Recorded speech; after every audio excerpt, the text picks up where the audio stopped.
Today, protests have erupted across the country, and at the heart of the demonstrations is a powerful message. People are fed up with legalized political corruption. The protests, organized by various groups including NextGen America, have brought thousands to the streets, all calling for an end to what they see as the systemic corruption that pervades American politics. The protests are fueled by frustrations over what many perceive as a broken system where money and influence dictate political outcomes, rather than the will of the people. NextGen America President, who spoke to reporters earlier today, expressed that the rising dissatisfaction is not just about a single issue or politician, but about the entire political landscape, which many activists feel has been hijacked by special interests and corporate money.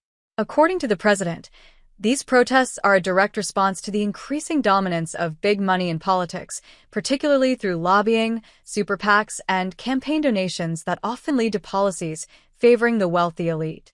The idea of legalized political corruption is central to the protests. While the term might sound extreme to some, to many in the streets today, it represents the reality of American politics. They argue that the influence of money and corporations over political decisions leads to laws and policies that do not serve the broader public. Whether it's tax cuts for the wealthy, corporate bailouts, or policies that overlook the needs of average citizens, protesters see these as products of a system where money determines who has power and whose voices are heard. The president of NextGen America highlighted several key issues fueling today's protests, including campaign finance reform, the influence of corporate donations, and the revolving door between government officials and corporate lobbyists. These are areas that NextGen has long advocated for, and they argue that the current political system creates an environment where the interests of the few outweigh the needs of the many. Activists today are calling for a complete overhaul of the system, one where money is not the driving force behind policy decisions. The protesters also pointed to the recent wave of political scandals, including insider trading, unethical lobbying, and the overall lack of accountability in the political class, as further proof that the system is fundamentally flawed. They argue that politicians too often act in their own self-interest or in the interests of their wealthy donors, rather than prioritizing the needs of their constituents. Many demonstrators see this as a direct betrayal of the democratic principles on which the country was founded. Among the protesters, there is a common refrain: we need a democracy, not a plutocracy. The message is clear. They believe that democracy is being undermined by the wealthy elite who control the political process.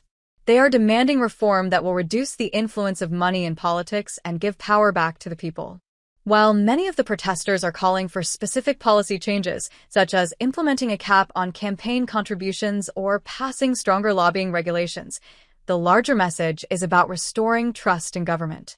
For these protesters, the current system has lost its legitimacy because it no longer represents the interests of the average American.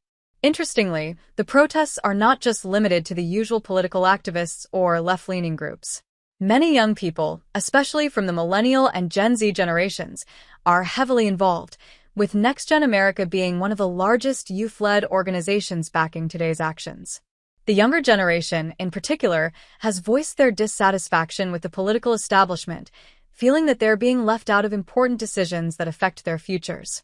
In response to the growing unrest, the president of NextGen America stressed the importance of collective action. He believes that it is only through sustained protests and organizing that real change can be achieved. We need to build a movement that is loud enough and powerful enough to take back control from the special interests, he said. Only then can we restore the integrity of our democratic process. As the protests continue, it's clear that the call for change is gaining momentum. While the road to political reform may be long and difficult, one thing is certain: Americans are fed up with what they see as a system rigged by money and power, and they're ready to demand the change they believe is necessary to restore fairness to the political process. Whether or not these protests will result in meaningful reform remains to be seen, but they have undeniably ignited a broader conversation about the future of American democracy and the need to confront legalized political corruption.